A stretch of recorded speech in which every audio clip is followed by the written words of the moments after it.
Quame's bookshop was a quiet haven, tucked snugly between a bustling tailor's stall and a lively chop bar. Its wooden shelves stood tall, lined with novels that carried the faint. Familiar scent of old paper, dust, and the salty sea breeze every morning, without fail.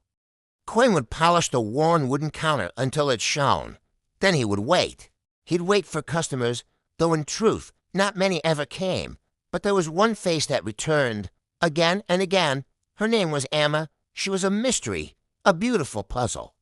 Emma never bought a single book. She would drift into the shop like a gentle gust of wind, her fingers lightly grazing the spines of the novels, her eyes lingering on the titles as if she was searching for something she couldn't quite name.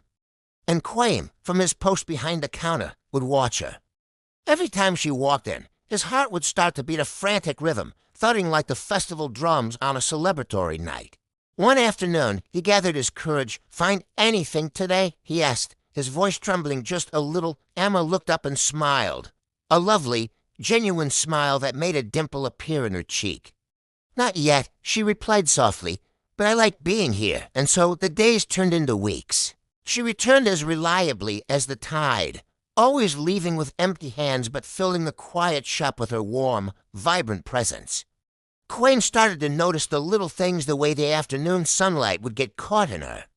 Dark hair, creating a golden halo, or the way her light laughter would soften the shop's deep silence.